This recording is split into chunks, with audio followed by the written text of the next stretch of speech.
20장 4절로 6절 구약성경 112면 함께 봉독하시겠습니다. 시작. 너를 위하여 새긴 우상을 만들지 말고 또 위로 하늘에 있는 것이나 아래로 땅에 있는 것이나 땅 아래 물속에 있는 것에 아무 형상이든지 만들지 말며 그것들에게 절하지 말며 그것들을 섬기지 말라. 나 여호와 너의 하나님은 질투하는 하나님인즉 나를 미워하는 자의 죄를 갚되 아비로부터 아들에게로 3, 4대까지 이르게 하거니와 나를 사랑하고 내 계명을 지키는 자에게는 천대까지 은혜를 베푸느니라. 아멘. 하나님을 가리켜서 질투하시는 하나님이시다, 그렇게 말씀을 합니다. 오늘 출애굽기 20장 5절에도 나 여호와 너의 하나님은 질투하는 하나님인즉 그렇게 말씀하고 계시고, 또 34장 14절에도 여호와는 질투라 이름하는 질투의 하나님이니라. 하나님은 사랑이십니다 라고 말을 우리가 많이 듣지만은 또 한 가지, 하나님은 질투다, 질투의 하나님이시다, 그렇게 말씀하고 있는 거예요. 질투라는 것이 무엇입니까? 부부 사이나 또는 서로 사랑하는 이성관계에서 상대방이 나 외에 다른 여자나 다른 남자에게 마음을 두고 좋아할 때에 갖는 그 시기심이 바로 질투라고 하는 것이죠. 좋은 의미의 질투는 반드시 있어야 되는 것이 건강한 부부나 또 이성관계인 것입니다.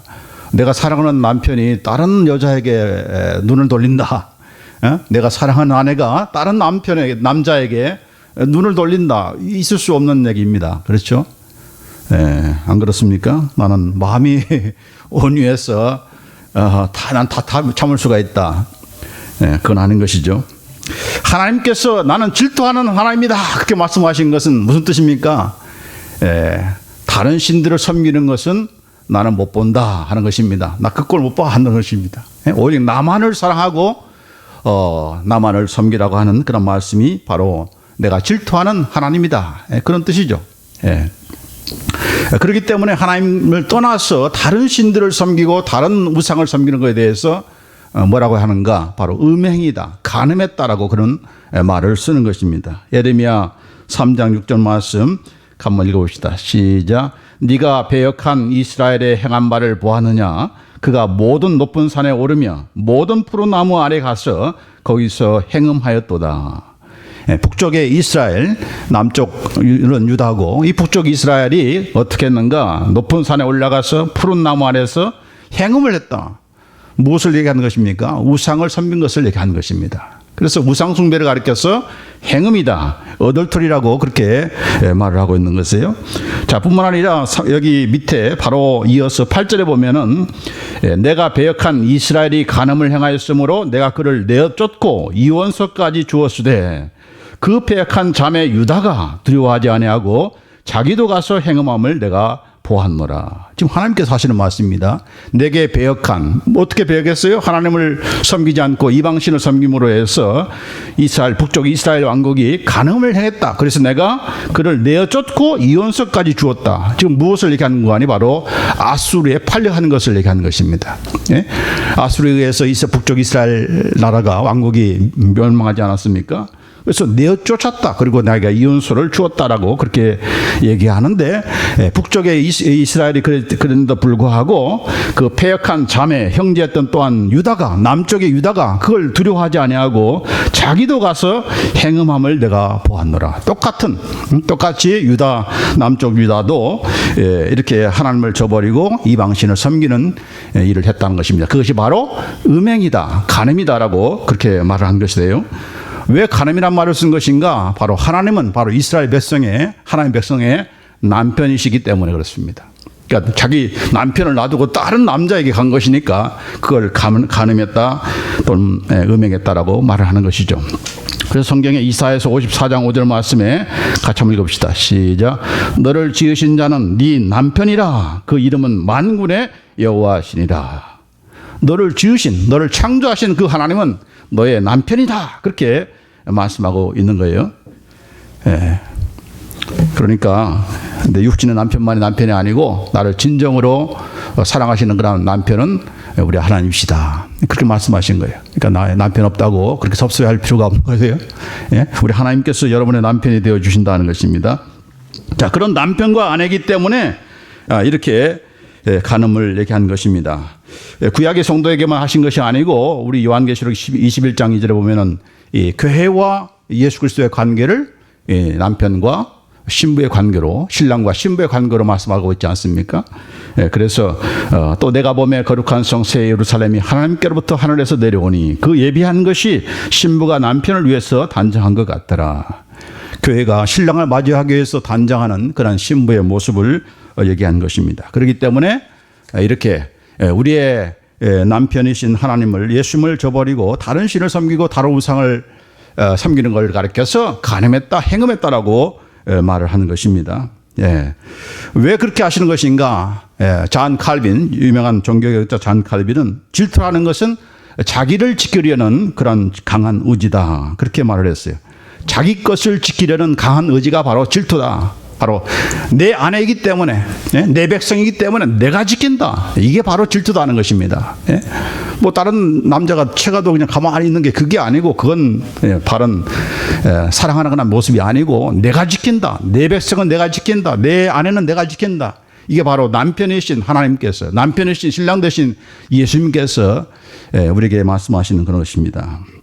자, 그러나 그것을 저버리고 갔을 때에 우상 숭배에 대해서 어떻게 하나님께서 당신의 그런 이 질투에 관한 사랑을 표현하시는가, 그걸 이제 보고자 하는 것인데, 먼저 우리 이스라엘 백성들이 참 예굽에서 종로를 타다가 모세를 통해서 이렇게 참 하나님의 크신 기적과 능력으로 출애굽하고 또 이 참 홍해를 마른 땅처럼 걷고, 또 광야에 들어서도 얼마나 많은 그런 하나님의 이적을 체험했습니까? 그런 가운데서 이제 하나님께서 시내 산으로 이스라엘 백성을 모으시고, 이제 하나님과 하나님 백성 간의 언약식을 앞에 두고 모세를 올라오라 해서 이제 하나님 백성에 주실 그런 율법을 이렇게 준비하는 가운데, 모세가 올라간 지 며칠이 지나도 안 내려오니까 밑에서 이스라엘 백성이 어떤 말을 한 것입니까?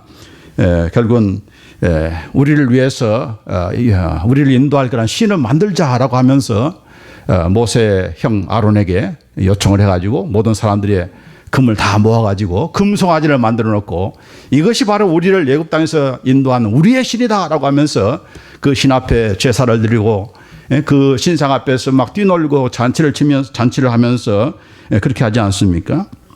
출애굽 32장에 있는 그런 내용인 것이죠. 그럴 때 하나님께서 그것을 아시고 진노하시면서 모세에게 이런 말을 합니다. 그런즉 나대로 하게 하라. 내가 그들에게 진노하여 그들을 진멸하고 너로 큰 나라가 되게 하리라. 하나님께서 화가 나셔가지고 내가 이 백성을 다 진멸하겠다. 그리고 너를 통해서 내가 큰 나라를 이룰 것이다. 그렇게 하나님께서 진노하시면서 모세에게 말을 한 것입니다. 그때 모세가 어떻게 했죠? 하나님, 여기까지 데리고 와서 이 백성을 다 진멸하시면 어떻게 되는 것입니까? 이 애굽 사람들이 하나님에 대해서 뭐라고 말씀하겠습니까? 능력이 없어서 저들을 또 죽을 데가 없어서 이곳까지 와서 죽이셨다고 그렇게 하나님께 대해서 그렇게 참 이렇게 질책하지 않겠습니까? 또 더군다나 우리의 조상들 아브라함과 이삭과 야곱에게 약속하신 그 많은 후손들, 자손을 이렇게 번성케 하시라는 그런 하나님의 약속은 또 어떻게 되는 것입니까? 라고 하면서 논리적으로 하나님께 그럴 수 없습니다라고 하니까 하나님께서 화를 접으시고 진노를 내리지 아니하셨다라고 한 것입니다. 그래서 모세가 이제 산에 내려오 보니까 아주 가관인 것입니다. 하나님께서 진노하신 만큼 이스라엘 백성이 금송아지를 만들어 놓고 그것에서 절을 하고 제사를 드리고 하는 그런 모습을 보고서 화가 나가지고 양 손에 든 두 돌판을, 십계명에 기록한 두 돌판을 던져서 깨뜨린 것이죠. 보여주지도 못하고 무슨 내용인지 알려주지도 못하고 그냥 홧김에 던져서 깨버린 것이고, 그리고 나서 또 화가 나가지고 레위 하나님 편에 선 사람을 다 나오라 해가지고는 레위 족속이 나오니까 그 레위 족속과 더불어서 서로 형제들을 죽이고 식구들을 죽이고 그런 일들이 벌어져서 결국은 하루 만에 3,000명이 죽임을 당합니다. 그 사건이 있고 나서 모세가 이런 선포를 합니다. 출애굽기 32장 29절 말씀. 모세가 이르되 각 사람이 그 아들과 그 형제를 쳤으니 오늘날 여호와께 헌신하게 되었느니라.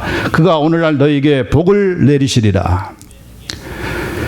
자, 이렇게 3,000명이나 죽였으니까, 하나님께서 진노하신 그 금신상을 섬기는 그 죄 때문에 3,000명을 죽였으니까 이제 우리가 하나님께 대해서 여전히 헌신하는 마음이라는 것을 다 표현한 거 아닙니까? 그래서 헌신하게 되었다라고 하면서 이제 하나님께서 우리에게 복을 내리실 것이다.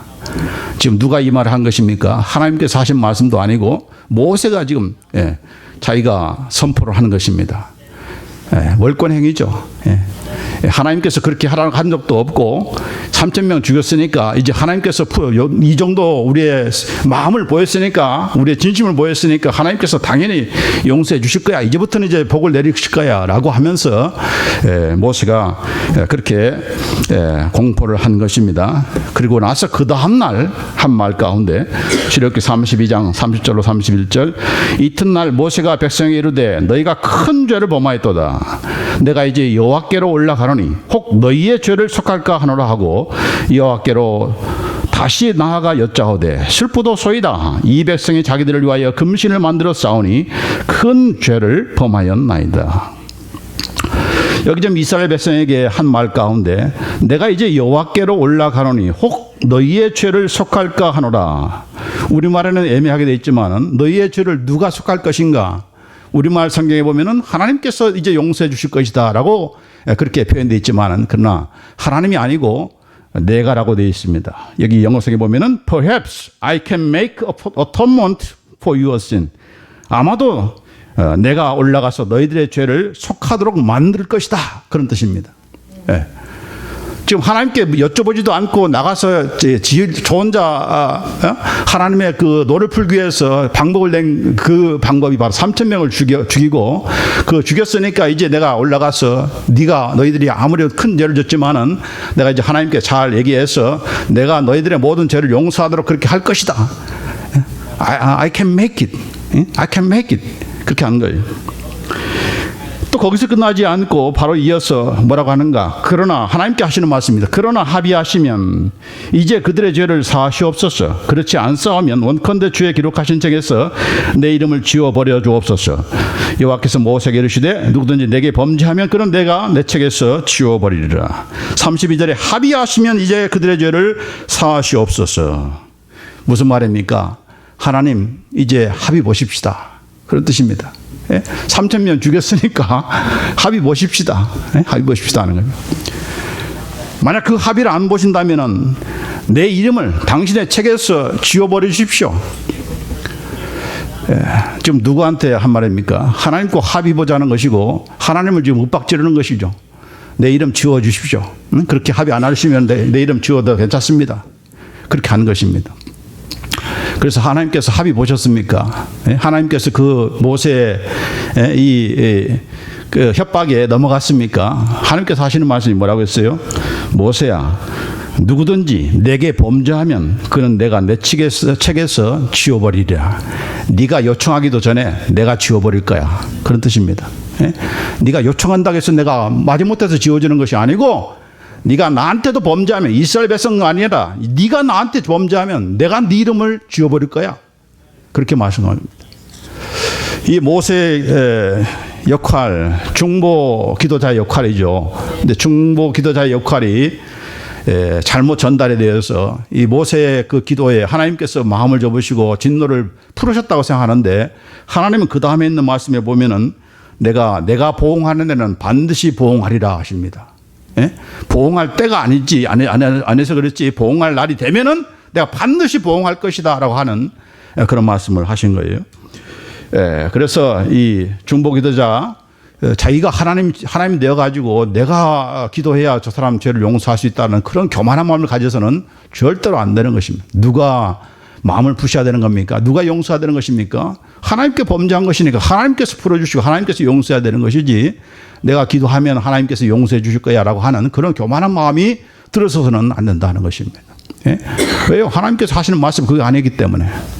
그래서 결국은 이스라엘 백성은 지금 때가 그래서 안 했지, 보응한 날에는 반드시 내가 그들을 보응하리라. I'll punish them for their sins라고 이렇게 말씀하고 있습니다. 그러면서 36절에 그들이 아론의 만든 바 그 송아지를 만들었기 때문에 여호와께서 백성을 치셨다라고 그렇게 기록이 되는데, 뭘 치셨는가에 대한 구체적인 내용이 안 나타나 있어서 그 앞에만을 보고 하나님께서 이제 다 모세의 기도를 들으시고 다 용서해 주셨다라고 생각하면 큰 착각인 것입니다. 왜요? 반드시 그 보응의 날에 하나님께서 보응을 하셨기 때문에. 어떻게 보응하셨는가?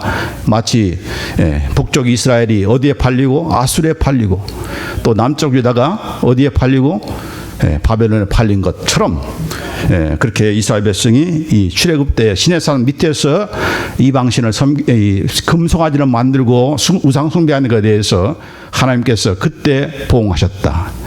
바벨론의 포로가 됐을 때 그때 보응하셨다. 1000년 후에 보응하셨다는 것을 보여주는 그 증거가 있는데, 바로 스데반 설교에 거기에 언급이 되어 있습니다. 사도행전 7장 42절로 43절에 이스라엘 집이여 40년을 광야에서 너희가 희생과 제물을 내게 드린 일이 있었느냐? 몰록의 장막과 신 레판의 별을 받들었으며. 광야 생활 가운데서도 계속해서 이 별을 우상으로 섬기는 그런 일을 했다는 거예요. 하나님을 섬기지 않고 하나님께 제사 드린 적도 없고. 그래서 이것은 너희가 절하고자 하여 만든 형상이로다. 내가 너희를 바벨론 밖에 옮기리라 함과 같으니라. 바로 그 일 때문에 이스라엘 백성이 바벨론의 포로가 된 것을 이 스데반 집사가 하나님의 성령에 관한 계시를 받아서 이렇게 말씀을 하고 있는 것입니다. 물론 1000년 전에 있었던 그 사건 가지고 바벨론 포로된 것이 아니고, 바벨론 포로되기 전까지의 이스라엘 백성도 계속해서 하나님을 저버리고 이방신을 섬겼기 때문에 그것도 같이 해서 결국은 바벨론 포로가 된 것이죠. 거기에 대한 예레미야 2장 13절에 보면은 왜 바벨론에 그들이 포로가 된 것인가? 이 백성이 두 가지의 악을 행했다. 첫 번째 악은 무엇인가? 생수의 근원이 되는 하나님을 버린 것. 생수의 근원이신 하나님을 저버린 것이고, 두 번째로는 스스로 웅덩이를 판 것인데 그것은 물을 저축지 못할 터진 웅덩이라. 지금 물을 비교하면서 하나님은 생수고 우상은 무엇인가?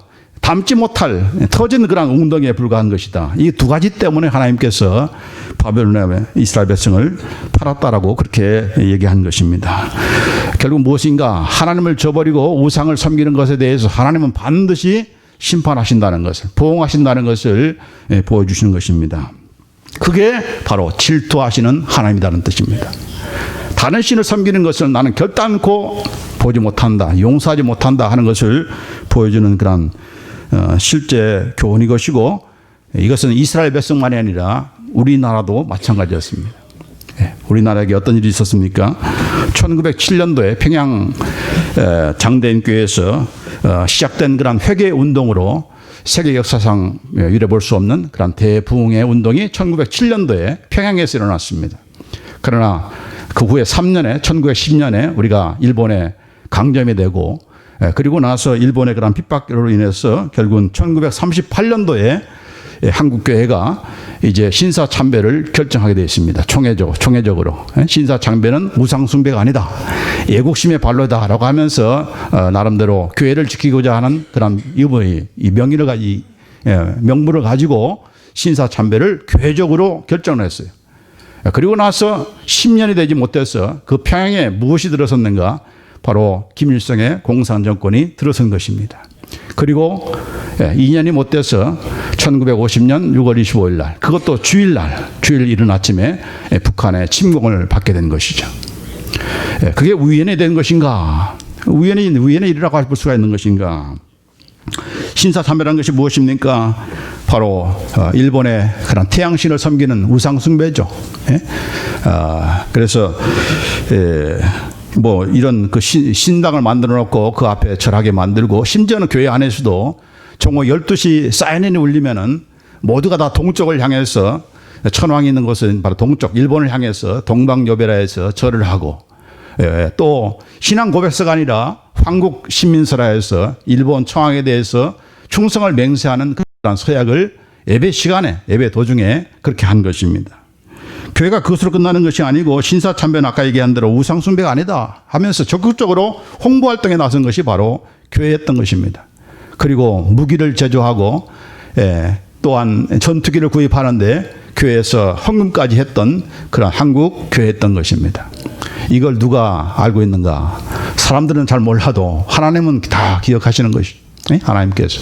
그걸 그냥 넘어가실 하나님이 아니시다. 왜요? 그분은 질투하는 하나님이기 때문에.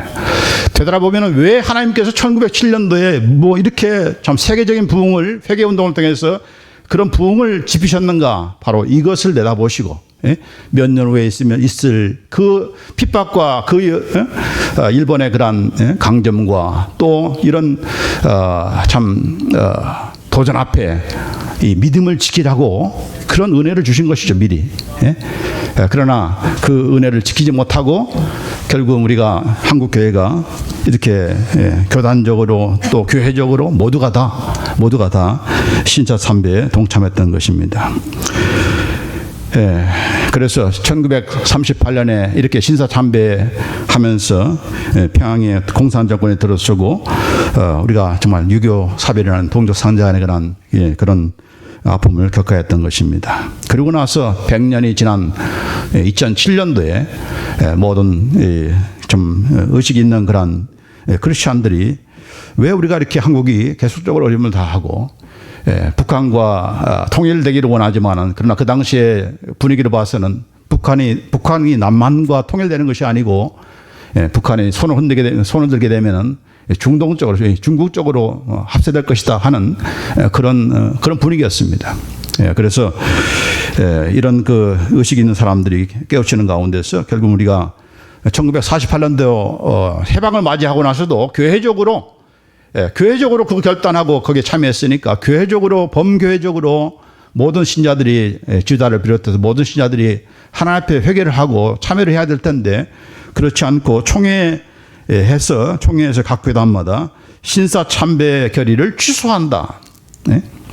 1938년도에 결정했던 신사 참배 그 결의를 취소한다. 그런 문구 하나를 집어넣는 것으로 마치 모세가 3,000명 죽인 것으로 하나님 합의 보십시다 한 거와 마찬가지의 그런 행동을 한 것입니다.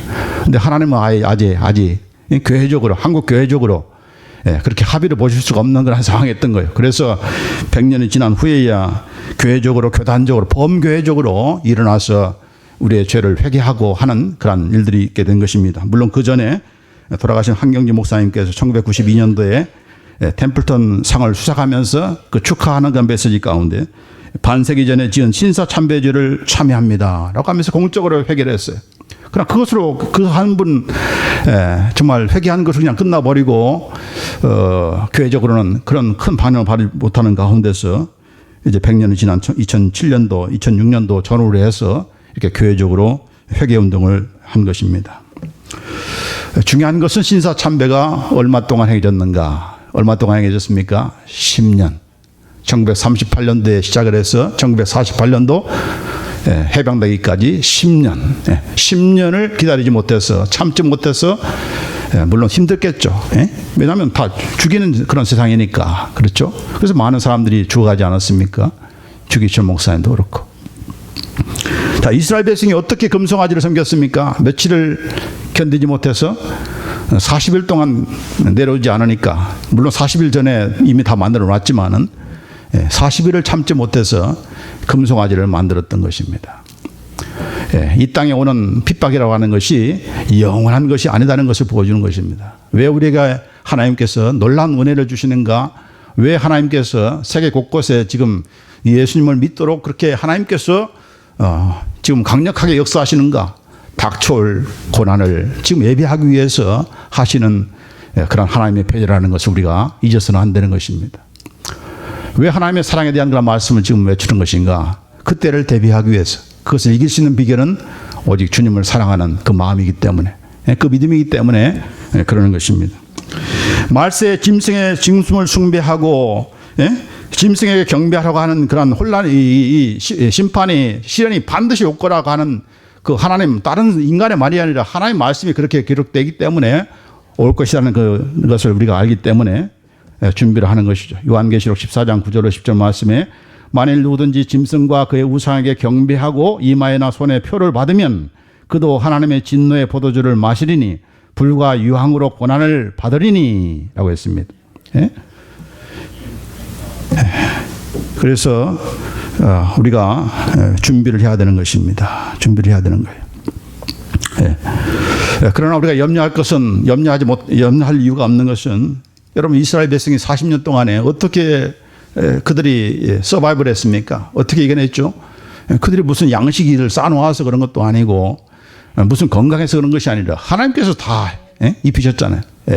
40년 동안 물이 없자 반석에서 물을 내셔서 마시게 하시고, 먹을 양식이 다 떨어져서 없자 하늘에서 만나를 내리시고, 그것만이 아니죠.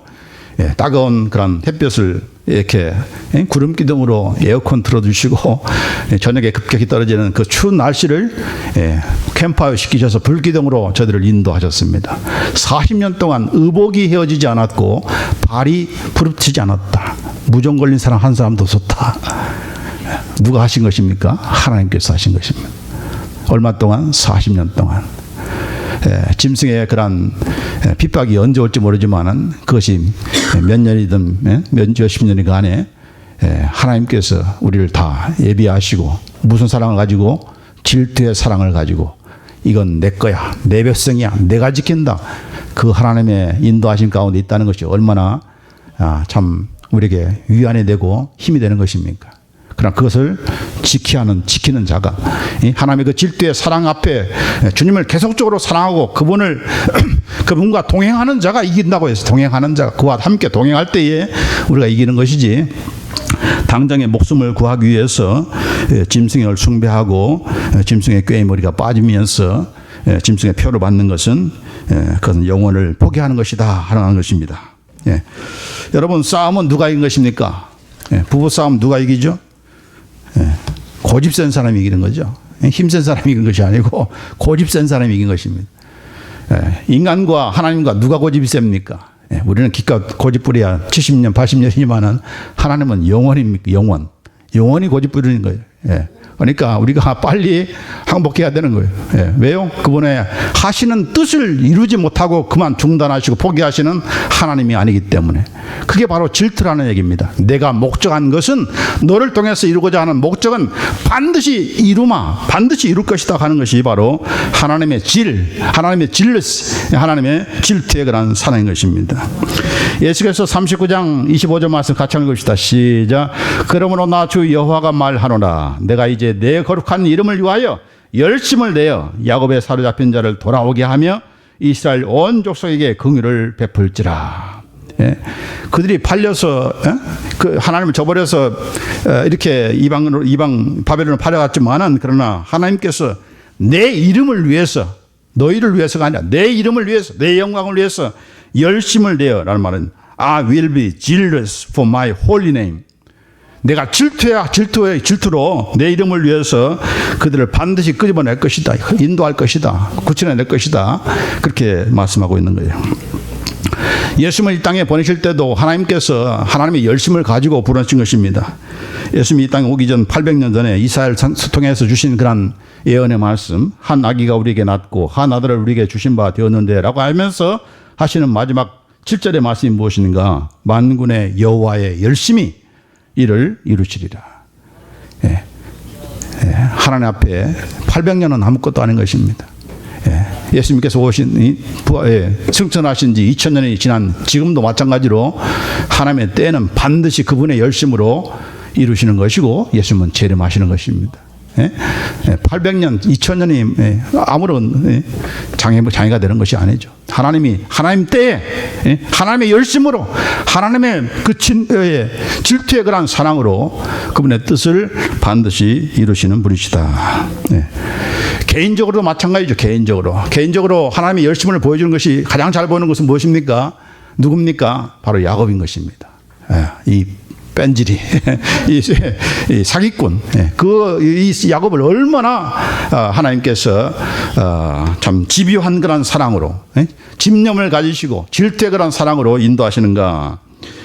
창세기 28장 15절, 이제 도망치는 그런 그 야곱에게 하신 말씀이죠. 내가 너와 함께 있어 네가 어디로 가든지 너를 지키며 너를 이끌어 이 땅으로 돌아오게 할지라. 내가 네게 허락한 것이라고 했는데, 허락은 우리가 해달라고 하는 것을 허락하는 것이고, 하나님께서 약속한 것이죠. 내가 너를 어디로 가든지 함께 할 것이고 이 땅으로 반드시 돌아올 그 약속을 이루기까지 나는 너를 떠나지 아니할 것이다. 이게 하나님의 질투의 사랑인 거예요. 집념의 사랑인 것입니다. 아니 하나님 다시 돌아올 거라면 그냥 안 보내면 되잖아요. 그렇지 않아요? 뭘 복잡하게 보내시고 또 다시 돌아오게 하신다 그런 약속 아십니까? 그러나 돌아올 때의 야곱은 달라지는 모습의 야곱으로 바뀌는 거 아니겠습니까? 그 훈련 받게 하려고 자기보다 한 수 위인 외삼촌 라반의 집으로 가서 훈련 받게 한 거 아닙니까? 반드시 돌아오게 할 것이다. 우리 교회를 떠나는 모든 사람도 반드시 돌아오게 할 것이다. 말을 이렇게 말을 제가 이 말씀을 가지고 하는데 하나님은 결단코 떠나지 아니하신다. 무엇을 하기까지 우리를 향하신 목적을 반드시 이룰 때까지 결단코 포기치 아니하시는 하나님. 그게 바로 질투의 사랑을 가지시고 우리를 사랑하시는 하나님이신 것입니다. 할렐루야. 그래서 시편 138절에도 여호와께서 내게 관계된 것을 완전케 하실지라 그렇게 고백했어요. 다윗은 The Lord will accomplish what concerns me.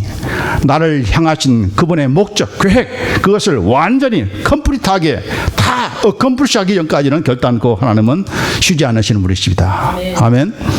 빌립보서 1장 6절 말씀에 너희 속에 착한 일을 시작하신 이가 그리스도 예수의 날까지 이루실 줄을 우리가 확신한다. 그분은 이루시는 분이세요. 중도에 포기하시는 분이 아니세요. 할렐루야. 이런 하나님이세요. 이런 그 집요한 그런 사랑의 그런 대상이 바로 우리인 것입니다. 자, 이런 그 질투의 사랑을 경험하는 그런 우리라고 한다면은 우리 역시도 우리 어떤 사랑을 우리가 우리 식구들과 이웃들에게 베풀어야 마땅한 것인가? 인간적인 질투의 사랑은 서로 상처만 주고 미움만 싹트게 만들고 오히려 심지어는 죽이기까지 하는 그런 일들을 낳게 되는 것입니다. 인간적인 질투는, 세상적인 질투는 그렇습니다. 그러나 하나님의 질투, 그건 무엇입니까? 바로 하나님의 열심이죠. 하나님의 뜻하신 목적을 이루어가는 그 사랑으로 우리가 사랑하게 되면은 나도 살고 남을 살리는 그런 일을 하게 될 것입니다. 자, 그걸 사도 바울은 했어요. 그래서 고린도후서 11장 2절에 같이 한번 읽읍시다. 시작. 내가 하나님의 열심으로 너희를 위하여 열심내노니 내가 너희를 정결한 처녀로 한 남편인 그리스도께 드리려고 중매함이로다. 여기 영어로 뭐라고 했어요? I am jealous for you with a godly jealousy.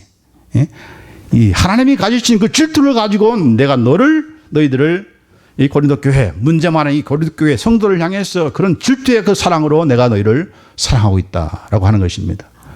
저도 이런 질러시를 가지고 하나님의 그 열심을 가지고 질투의 그런 사랑으로 여러분을 사랑할 수 있기를 바라는 것이고, 여러분도 마찬가지로 인간적인 질투가 아니고 이 하나님께서 가지신 그 질투, 그 질투의 그 사랑을 가지고 서로 사랑할 때 이것이 얼마나 아름다운 그런 가정을 이루고 또 우리 교회를 이루겠습니까? 우리가 되기를 간절히 원합니다. 왜 우리가 빨리 포기하는 것인가? 왜 빨리 우리가 낙담하고 실망하게 되는 것인가? 자꾸 내 힘으로 하려고 하기 때문에 그런 거죠. 내 힘으로 하려고 하기 때문에. 하나님은 집념을 가지시지 아니하시고 포기치 아니하시는데 자꾸 그것을 내 힘으로 해보려니까 거기에 실망하고 실족하게 되고 하는 것입니다.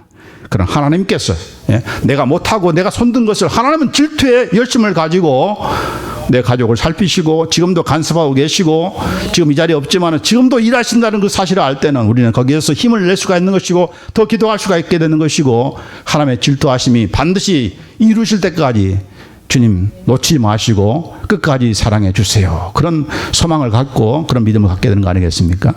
그럼 우리가 되기를 간절히 원합니다. 여호와는 질투의 하나님이시다.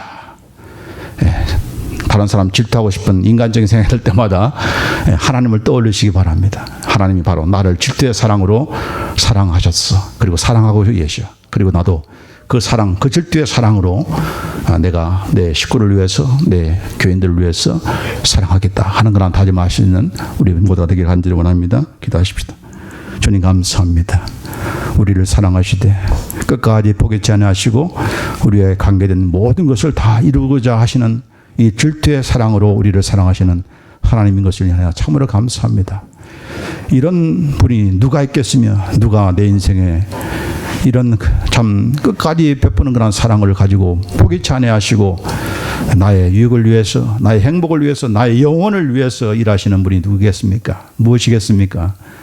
이 하나님을 사랑하지 않는다는 것이 얼마나 정말 무지한 것이요 얼마나 참 무익한 것인 것을 다시금 깨닫고 이 하나님의 사랑 앞에 이 시간 다 감사하며 그 사랑에 안기며 이 집요하신 그 질투의 사랑이 주여 내 인생 다하도록 함께해 주옵소서. 함께해 주옵소서. 이 드비전께 함께하시고 우리 가정에 함께하시고 우리 앞길에 주님 함께하여 주시옵소서. 아니 이미 함께하신다고 약속하셨으니 이제 주님의 뜻을 이루시옵소서. 나의 관계된 것을 이 드비전교에 관계된 것을 이루시옵소서.